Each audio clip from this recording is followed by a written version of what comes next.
Raja berjiwa rakyat ternyata bukan hanya sekadar ungkapan semata-mata tetapi dizahirkan menerusi kepribadian yang di-Pertuan Agong ke-16 Al-Sultan Abdullah Riayatuddin Al-Mustafa Billah Shah setiap kali menyantuni rakyat. Meskipun membawa gelaran ketua negara, namun baginda sentiasa mesra dan bersederhana setiap kali bersama rakyat.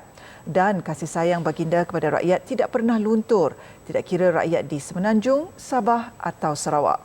Wartawan Hanisa Hasanuddin ke Borneo untuk mendengar sendiri momen indah rakyat jelata bersama Sang Raja. Dari Tawau Sabah hingga Teluk Melanur Sarawak, baginda telah menelusuri perjalanan sepanjang 2,154 km istimewa khas untuk menyantuni rakyat Sabah dan Sarawak. Kembara Kenali Borneo yang diilhamkan sendiri oleh baginda memberi peluang kepada baginda untuk membina jambatan silaturahim antara Semenanjung Malaysia, Sabah dan Sarawak. Adalah menjadi impian beta untuk memandu menelusuri lebuh raya Pen Borneo ini, khususnya untuk beta dan Raja Permaisuri mengenali dengan lebih rapat lagi rakyat beta di pendalaman bumi Kenyalang dan negeri di bawah Payut. Daulat Tuanku! Daulat Tuanku! Yang di-Pertuan Agong Al-Sultan Abdullah Riayatuddin Al-Mustafa Billah Shah merupakan pemimpin negara yang pertama mengembara mencemar duli ke Sabah dan Sarawak untuk bersama rakyat. Kembara Kenali Borneo yang bermula pada 3 hingga 13 September 2023 merupakan satu detik indah buat rakyat Sabah dan Sarawak yang berpeluang melihat Agong dengan lebih dekat. 4 jam berdiri di tepi jalan raya tetapi tidak berasa letih. Itu pengalaman yang diceritakan rakyat Sabah ketika mereka beratur di tepi jalan raya untuk menunggu ketibaan Agong dan Permaisuri. Bahkan sehingga hari ini, video rakaman yang merakamkan momen terindah itu disimpan rapi di telefon bimbit mereka untuk ditatap di kemudian hari. Kami sejak tunggu dari jam 9.30. Berbaris di siring jalan lah sampai jam 1. Dia datang ke masjid Bandara yang Kota Kinabalu memang teruja lah. Kami pun memang rasa senang hati lah. Sebab kan pertama kali datang ke Sabah. Memang mantap lah.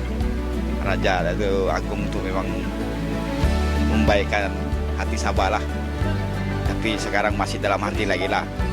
Masih semangat dalam hati lah. Belum lagi terpadam lagi.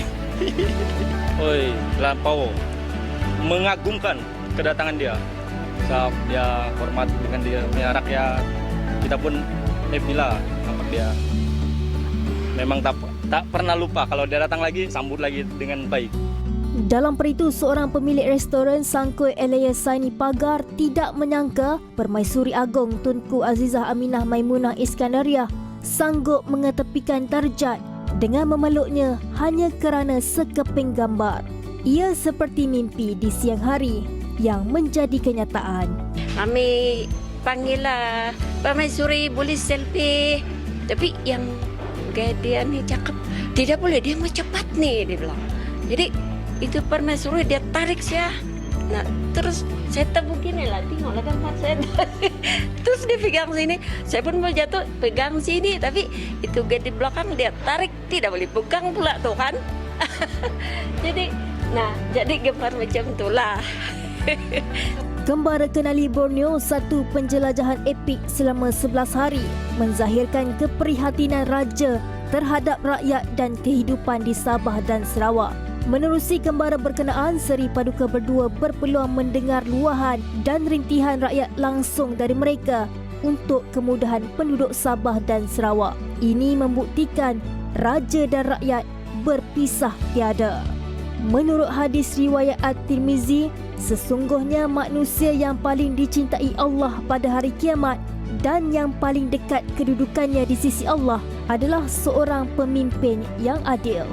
Detik terindah buat rakyat Sabah dan Sarawak yang berpeluang berada begitu dekat bersama baginda dan Permaisuri Agong akan sentiasa terpahat di dalam hati mereka. Sehingga hari ini mereka meluahkan perasaan itu dengan penuh keriangan dan juga senyuman seolah-olah baru sahaja berlaku. Dan dengan pengalaman yang jarang-jarang berlaku ini, ia sedikit sebanyak dapat mengeratkan lagi hubungan rakyat Semenanjung dan juga Sabah Sarawak yang mungkin sebelum ini kurang dirasai oleh penduduk di sini. Daulat tuanku, menjunjung kasih tuanku. Hanisa Hasanuddin dan juru kamera Razin Kirudin dari Sabah untuk Berita Ahli Cerah.